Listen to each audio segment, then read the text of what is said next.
Certains parlent de l'Apocalypse sont annoncés par les Saintes Écritures, quand d'autres font allusion à un complot. Les théories et supputations vont bon train, mais une chose est sûre, le monde a un nouveau chef, le Covid-19. Une épidémie de pneumonie d'allure virale, d'étiologie inconnue, a émergé en Chine dans la ville de Wuhan, province de Hubei, en décembre 2019. Ce virus est l'agent responsable de cette maladie infectieuse respiratoire appelée Covid-19 qui s'est propagée dans le monde à une vitesse exponentielle. Face à cette flambée du virus, l'OMS l'a déclaré pandémie. Le monde entier fait face à une crise sanitaire sans précédent. Plus de 50 000 décès dans le monde à ce jour.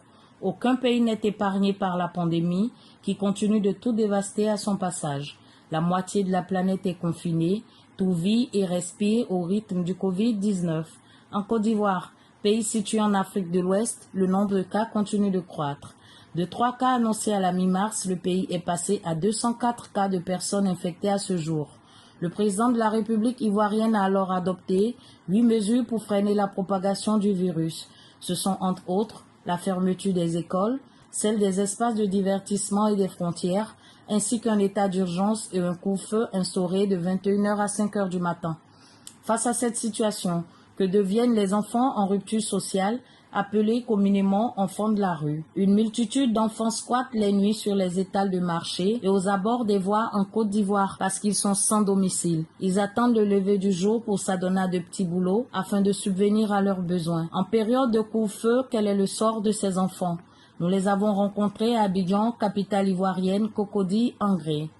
Mike, Edmond, Adama, pour ne citer que ceux-là, sont attroupés devant un magasin fermé. C'est là qu'ils passent leur nuit et à présent leur journée.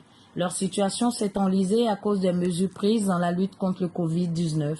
Avant la pandémie, ils s'adonnaient à des micro-activités aussi épuisantes que peu rémunératrices qui leur permettaient tant bien que mal de survivre.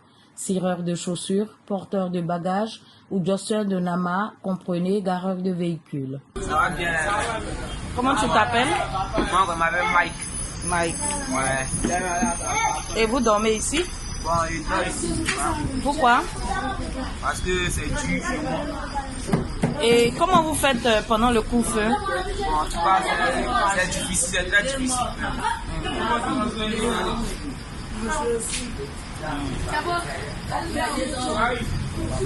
Et les policiers vous ont déjà chicoté? Bon, je l'ai appris plusieurs fois. Je l'ai appris plusieurs fois. D'accord.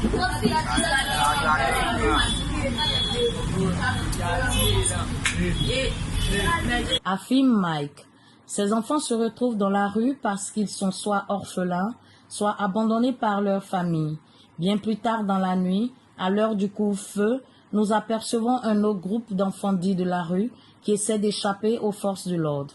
Ils se hâtent de trouver un point de chute au risque de se faire tabasser. Et vous avez envie de quitter la rue? Oui. Pour aller où? Si je vais donner un appartement, c'est ça va là. Sinon, dans 100 ans, on est là-bas. Allez, c'est là-bas. Si coronavirus là, Déclare Edmond.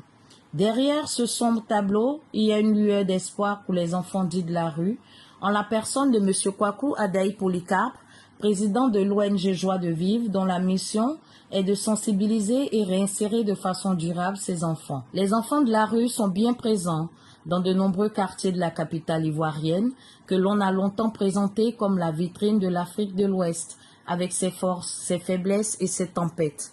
Si rien n'est fait, leur situation ne pourra qu'empirer. Il est du devoir de l'État ivoirien de s'appesantir sur ce phénomène des enfants dits de la rue afin de trouver une solution définitive.